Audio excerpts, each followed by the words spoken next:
ನೋಡಿ ಇಲ್ಲಿ ನಾನಿವತ್ತು ಮಾವಿನ ಹಣ್ಣಿಂದು ಹೋಳಿಗೆ ಮಾಡಿ ತೋರಿಸ್ತಾ ಇದ್ದೀನಿ ನಿಮಗೆ. ತುಂಬ ಈಸಿಯಾಗಿ ತುಂಬ ಸುಲಭವಾಗಿ ಬರುತ್ತೆ. ಯಾರಿಗೆ ಹೋಳಿಗೆ ಮಾಡೋಕೆ ಬರಲ್ಲ ಅನ್ನೋರು ಕೂಡ ಮಾಡ್ಬೋದು, ಅಷ್ಟು ಈಸಿಯಾಗಿರುತ್ತೆ. ಮತ್ತು ಟೇಸ್ಟ್ ಕೂಡ ಅಷ್ಟೇ ಇರುತ್ತೆ ಫ್ರೆಂಡ್ಸ್. ಒಂದು ಸ್ವಲ್ಪ ತುಪ್ಪ ಹಾಕೊಂಡು ತಿಂದುಬಿಟ್ರೆ ಅಂತೂ ಸೂಪರ್ ಆಗಿರುತ್ತೆ ನೋಡಿ. ಹೋಳಿಗೆ ತುಂಬ ಚೆನ್ನಾಗಿರುತ್ತೆ. ನೀವು ಒಮ್ಮೆ ಮನೆಯಲ್ಲಿ ಟ್ರೈ ಮಾಡಿ ಹೇಗೆ ಬಂದಿದೆ ಅಂತೇಳಿ ಕಮೆಂಟ್ ಮಾಡಿ. ಹೊಸಬ್ರು ನಮ್ಮ ಚಾನಲ್ ನೋಡ್ತಾ ಇದ್ರೆ ಪ್ಲೀಸ್ ಸಬ್ಸ್ಕ್ರೈಬ್ ಮಾಡ್ಕೊಂಡು ನೋಡಿ, ಆದಷ್ಟು ಜನರಿಗೆ ಶೇರ್ ಮಾಡಿ. ವಿಡಿಯೋ ನೋಡೋಣ ಬನ್ನಿ. ನೋಡಿ, ಇಲ್ಲಿ ಗ್ಯಾಸ್ ಮೇಲೆ ಒಂದು ಪಾತ್ರೆನ ಇಟ್ಕೊಂಡಿದ್ದೀನಿ ನಾನು. ಅದಕ್ಕೆ ಒಂದು ಬೌಲ್ನಷ್ಟು ಬಾಂಬೆ ರವೆನ ಹಾಕ್ತಾ ಇದ್ದೀನಿ ನಾನು. ಇಲ್ಲಿ ಚಿರೋಟಿ ರವೆ ಬೇಕಾದರೂ ನೀವು ತಗೋಬೋದು. ನಾನಿಲ್ಲಿ ಬಾಂಬೆ ರವೆ ತೊಗೊಂಡಿದ್ದೀನಿ 1 ಬೌಲ್ನಷ್ಟು. ಇದಕ್ಕೆ 1 ಟೇಬಲ್ ಸ್ಪೂನಷ್ಟು ನಾನಿಲ್ಲಿ ತುಪ್ಪನ ಹಾಕ್ತಾ ಇದ್ದೀನಿ. ಇದು ಹುರಿಯುವಾಗ ತುಪ್ಪ ಬೇಕಾದ್ರೆ ಹಾಕ್ಕೊಳ್ಳಿ, ಇಲ್ಲಾಂದರೆ ಇದು ಆಪ್ಷನಲ್ ನಿಮಗೆ. ನಾನಿಲ್ಲಿ 1 ಟೇಬಲ್ ಸ್ಪೂನಷ್ಟು ತುಪ್ಪನ ಯೂಸ್ ಮಾಡ್ತಾ ಇದ್ದೀನಿ ನೋಡಿ. ತುಪ್ಪ ಹಾಕಿ ಸ್ವಲ್ಪ ಇದರ ಬಾಂಬೆ ರವೆದು ಪರಿಮಳ ಬರೋವರೆಗೂ ಹುರ್ಕೋತಾ ಇದ್ದೀನಿ ನಾನು. ಸ್ವಲ್ಪ ಈ ತುಪ್ಪ ಹಾಕಿದ ಮೇಲೆ ಈ ಥರ ಗಂಟು ಆದಾಗೆ ಆಗುತ್ತೆ. ಇದು ಎಲ್ಲ ಮಿಕ್ಸಾಗಿ ಒಂದೇ ಥರ ಆಗಬೇಕು, ಉದುರಾಗಿ ಅಲ್ಲಿವರೆಗೂ ಹುರ್ಕೋಬೇಕು. ಒಂದು 3 ರಿಂದ 4 ನಿಮಿಷ ಚೆನ್ನಾಗಿ ಹುರಿಬೇಕು ಇದನ್ನು ನೋಡಿ. ಕೈ ಬಿಡಲಾರ್ದಂಗೆ ಹುರ್ಕೊಳ್ಳಿ, ಇಲ್ಲಾಂದರೆ ತಳ ಹಿಡಿದು ಬಿಡುತ್ತೆ. ಈಗ ಇದಕ್ಕೆ ನಾನು ಒಂದು ಅರ್ಧ ಬೌಲ್ನಷ್ಟು ಹಸಿ ತೆಂಗಿನ ತುರಿನ ಹಾಕ್ತಾ ಇದ್ದೀನಿ. ನಿಮ್ಮ ಹತ್ರ ಹಸಿ ತೆಂಗಿನ ತುರಿ ಇಲ್ಲ ಅನ್ನೋರು ನಾವು ಒಣ ಕೊಬ್ಬರಿ ಕೂಡ ಹಾಕೋಬೋದು. ಮಿಕ್ಸಿಗೆ ಹಾಕಿ ಹಾಕೋಬೋದು ಒಣ ಕೊಬ್ಬರಿ. ಹಸಿದೇ ಬೇಕಂತೇನಿಲ್ಲ, ಇಲ್ಲ ಅಂದರೆ ನೀವು ಹಸಿದಿಲ್ಲ ಅಂದರೆ ಒಣದ ಹಾಕ್ಕೊಳ್ಳಿ. ಈಗ ಇದಕ್ಕೆ ನಾನು ಸಕ್ಕರೆ ಹಾಕ್ತಾ ಇದ್ದೀನಿ. ಸಕ್ಕರೆ ಎಷ್ಟು ಅಂದರೆ ಒಂದು 5 ಟೇಬಲ್ ಸ್ಪೂನಷ್ಟು ಹಾಕ್ತಾ ಇದ್ದೀನಿ. ನಾವು ಒಂದು ದೊಡ್ಡ ಮಾವಿನ ಹಣ್ಣನ್ನು ಒಂದೇ ತೊಗೊಂಡಿದ್ದು. ಒಂದು ಮಾವಿನ ಹಣ್ಣಿಗೆ 1 ಬೌಲ್ನಷ್ಟು ಬಾಂಬೆ ರವೆ, ಅರ್ಧ ಬೌಲು ಕಾಯಿ ತುರಿ, ಒಂದು 5 ಟೇಬಲ್ ಸ್ಪೂನಷ್ಟು ಸಕ್ಕರೆ.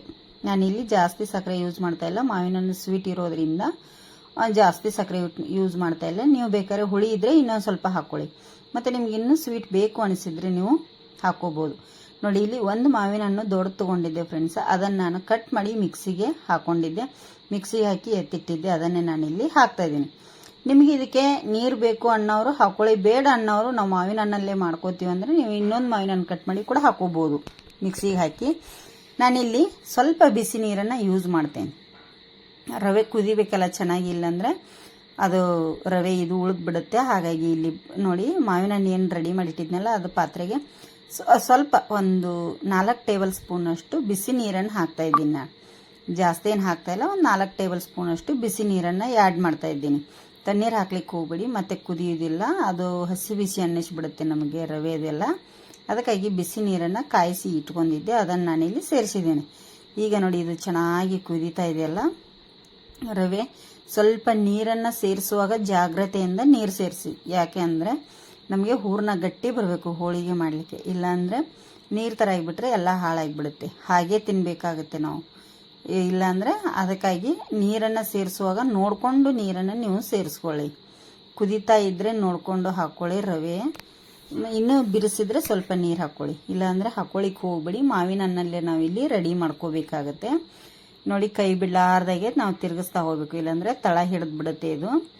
ಇದಕ್ಕೆ ನಾನಿಲ್ಲಿ ಒಂದು ಅರ್ಧ ಟೇಬಲ್ ಸ್ಪೂನಷ್ಟು ಏಲಕ್ಕಿ ಪೌಡರನ್ನು ಕೂಡ ಸೇರಿಸ್ತಾ ಇದ್ದೀನಿ. ಏಲಕ್ಕಿ ಪೌಡರ್ ಕೂಡ ಒಂದು ಅರ್ಧ ಟೇಬಲ್ ಸ್ಪೂನಷ್ಟು ಹಾಕ್ತಾ ಇದ್ದೀನಿ. ಅದನ್ನು ಕೂಡ ಹಾಕಿ ನಾನೀಗ ಮಿಕ್ಸ್ ಮಾಡಿ ಬಿಡ್ತೇನೆ ಚೆನ್ನಾಗಿ. ಇದನ್ನು ಕೂಡ ಒಂದು ರೀತಿ ಎಲ್ಲ ಮಿಕ್ಸ್ ಮಾಡ್ಕೋಬೇಕು. ಇದನ್ನೀಗ ಏನು ಮಾಡ್ತೇನೆ, ಎತ್ತಿಟ್ಕೋತೇನೆ ಆರಲಿಕ್ಕೆ. ಇದು ಆರಬೇಕು, ಅಲ್ಲಿವರೆಗೂ ಬಿಡ್ತೇನೆ. ನಮಗೆ ಉಂಡೆ ಕಟ್ಟಲಿಕ್ಕೆ ಬರೋ ಥರ ಆದರೆ ಸಾಕು ನೋಡಿ. ಇದು ಎಲ್ಲ ಈಗ ಚೆನ್ನಾಗಿ ಕುದೀತದಲ್ಲ, ಇದು ಉಂಡೆ ಕಟ್ಟಲಿಕ್ಕೆ ಬರೋವರೆಗೂ ನಾವು ಆರ್ಲಿಕ್ಕೆ ಬಿಡ್ತೀನಿ. ಒಂದು 10-15 ನಿಮಿಷ ಬಿಟ್ಟಿದೆ ಫ್ರೆಂಡ್ಸ್, ಅದು ಆರಲಿ. ಇಲ್ಲಿ ನಾನು ಏನು ಮಾಡ್ತಾ ಇದ್ದೀನಿ, ಮೈದಾ ಹಿಟ್ಟನ್ನು ತೊಗೊಂಡಿದ್ದೇನೆ 1 ಬೌಲ್ನಷ್ಟು. ಇಲ್ಲಿ ಅದು ಮೈದಾ ಹಿಟ್ಟಿಗೆ ಸ್ವಲ್ಪ ಗಾಳಿಸಿಟ್ಕೊಂಡಿದ್ದೆ, ಅದಕ್ಕೆ ಒಂದು ಸ್ವಲ್ಪ ಅರಿಶಿನ ಹುಡಿ ಹಾಕಿದೆ. 1 ಚಿಟಿಕೆಯಷ್ಟು ಉಪ್ಪನ್ನು ಸೇರಿಸ್ತೇನೆ. 1 ಚಿಟಿಕೆಯಷ್ಟು ಉಪ್ಪು, ಅರಿಶಿನ ಹುಡಿ ಹಾಕಿ ಇಲ್ಲಿ ನಾನು ಮಿಕ್ಸ್ ಮಾಡ್ಕೋತೇನೆ. ಹಾಗೆ ಇದಕ್ಕೆ ಬೇಕಾದರೆ ಎಣ್ಣೆ ಕೂಡ ಹಾಕ್ಕೊಳ್ಳಿ, 1 ಟೇಬಲ್ ಸ್ಪೂನಷ್ಟು. ಇಲ್ಲಾಂದರೆ ತುಪ್ಪ ಹಾಕ್ಕೊಂಡು ನೀವು ಇಲ್ಲಿ ಹಿಟ್ಟನ್ನು ಕಲಿಸ್ಕೋಬೋದು. ನಾನು ಇಲ್ಲಿ ಎಣ್ಣೆ ಹಾಕಿ ಕಲಿಸ್ತಾ ಇದ್ದೀನಿ. ಸ್ವಲ್ಪ 1 ಟೇಬಲ್ ಸ್ಪೂನಷ್ಟು ಎಣ್ಣೆ ಹಾಕಿ, ಅಂದರೆ ಹಿಟ್ಟು ತುಂಬ ಚೆನ್ನಾಗಿ ಬರುತ್ತೆ.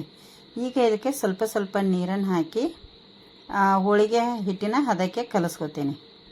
ಹೋಳಿಗೆ ಹಿಟ್ಟು ನೋಡಿ, ತುಂಬ ಮಿದುನೂ ಆಗಬಾರ್ದು, ತುಂಬ ಗಟ್ಟಿನೂ ಇರಬಾರ್ದು. ಈ ಥರ ಇದ್ದರೆ ಸಾಕು. ಇದನ್ನು ಸ್ವಲ್ಪ ಈ ಥರ ಮೇಲ್ಗಡೆಯಿಂದ ಎಣ್ಣೆ ಹಾಕಿ ಈ ಥರ ನಾದಿ ಒಂದು 10ರಿಂದ 15 ನಿಮಿಷ ಬಿಡ್ತೀನಿ. ಅಷ್ಟರಲ್ಲಿ ಈ ಕಡೆ ನಮ್ಮದು ಹೂರಣ ಕೂಡ ರೆಡಿಯಾಗಿದೆ, ಆರಿದೆಯಲ್ಲ. ಇದನ್ನೀಗ ಒಂದು ಸತಿ ಕೈಯಿಂದ ಎಲ್ಲ ಮಿಕ್ಸ್ ಮಾಡ್ಕೋಬೇಕು. ಕೈಗೆ ಸ್ವಲ್ಪ ಎಣ್ಣೆ ಅಥವಾ ತಾಗಿಸ್ಕೊಳ್ಳಿ, ಎಣ್ಣೆ ಅಥವಾ ನೀರಾದರೂ ತಾಗಿಸ್ಕೊಂಡು ನಮಗೆ ಯಾವ ಸೈಜಲ್ಲಿ ಉಂಡೆ ಬೇಕು ನೋಡಿ ಆ ಸೈಜಲ್ಲಿ ಉಂಡೆನ ರೆಡಿ ಮಾಡ್ಕೊಳ್ಳಿ. ಮಾವಿನ ಹೋಳಿಗೆ ಮಾಡಲಿಕ್ಕೆ ಮಾವಿನ ಹಣ್ಣಿಂದು ನೋಡಿ ಈ ಸೈಜಲ್ಲಿ ಸ್ವಲ್ಪ ಎಣ್ಣೆ ತೆಗೆಸ್ಕೊಂಡು ನಾನು ಇಲ್ಲಿ ಏನು ಮಾಡ್ತಾಯಿದ್ದೀನಿ, ಉಂಡೆ ರೆಡಿ ಮಾಡಿ ಇಟ್ಕೊಳ್ತಾ ಇದ್ದೀನಿ. ಎಲ್ಲವನ್ನೂ ಇದೇ ಥರ ಉಂಡೆ ರೆಡಿ ಮಾಡಿ ಎತ್ತಿ ಇಟ್ಕೋತೀನಿ. ಇಲ್ಲಿ ಉಂಡೆ ಕೂಡ ರೆಡಿ ಆಯಿತು.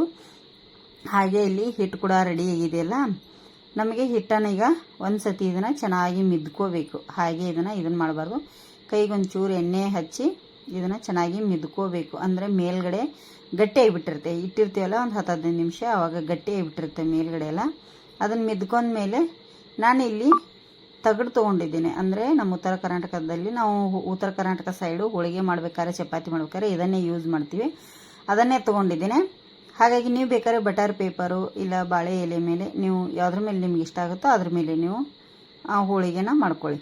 ಇಲ್ಲಿ ನೋಡಿ ಸ್ವಲ್ಪ ಚಿಕ್ಕದೊಂದು ಉಂಡೆ ತೊಗೊಂಡೆ ನಾನು, ಹಿಟ್ಟಿನ ಉಂಡೆ ತೊಗೊಂಡೆ. ಅದರೊಳಗಡೆ ಈಗ ಈ ಥರ ಮಾಡಿಕೊಂಡು ಹೂರ್ಣನ ಇಟ್ಕೋತೀನಿ ನಾನು. ಅಂದರೆ ಮಾವಿನ ಹಣ್ಣಿಂದ ಉಂಡೆ ಮಾಡಿ ಇಟ್ಟಿದ್ದೆ ನೋಡಿ, ಅದನ್ನು ಇಟ್ಕೋತೀನಿ. ನೀವು ಬೇಕಾದ್ರೆ ತಗಡಿನ ಮೇಲೆ ಇದನ್ನು ಮಾಡಿ ಇಟ್ಕೊಳ್ಳಿ. ನಾವು ಈ ಥರನೂ ಮಾಡ್ತಾರೆ, ನನಗೆ ಆ ಥರ ಬರಲ್ಲ, ಈ ಥರ ಮಾಡಿ ನಿಮಗೆ ತೋರಿಸ್ತಾ ಇದ್ದೀನಿ ನೋಡಿ.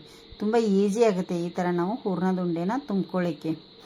ಏನಾದರೂ ಹಿಟ್ಟು ನಿಮಗೆ ಜಾಸ್ತಿ ಇದೆ ಅನಿಸಿದರೆ ಅಲ್ಲಿ ತಕ್ಕೋಬೋದು. ನಾನು ಕರೆಕ್ಟ್ ಹಿಡಿದಿದ್ದೆ ಅಷ್ಟು ಇದನ್ನು ಮಾಡಿದೆ ನೋಡಿ. ಇಲ್ಲಿ ತಗಡಿಗೆ ಸ್ವಲ್ಪ ಎಣ್ಣೆ ಸವರಿಬಿಟ್ಟು ಹೋಳಿಗೆನ ಈಸಿಯಾಗಿ ಲಟ್ಟಿಸ್ಕೋಬೋದು. ಇಲ್ಲಾಂದರೆ ಈ ಥರ ನೀವು ಕೈಲಿ ಕೂಡ ತಟ್ಟಿ ಮಾಡ್ಬೋದು. ನಾನಿಲ್ಲಿ ನಿಮಗೆ ಎರಡೂ ಥರ ತೋರಿಸ್ತಾ ಇದ್ದೀನಿ, ಕೈಯಿಂದ ತಟ್ಟಿ ಮಾಡಿ ತೋರಿಸ್ತಾ ಇದ್ದೀನಿ. ಇಲ್ಲಿ ನಾನು ಏನು ಮಾಡ್ತೀನಿ, ಲಟ್ಟಣಿಗೆಗೆ ಸ್ವಲ್ಪ ಎಣ್ಣೆ ಸವರಿಬಿಟ್ಟು ಈ ಥರ ಲಟ್ಟಿಸಿ ತೋರಿಸ್ತಾ ಇದ್ದೀನಿ ನೋಡಿ.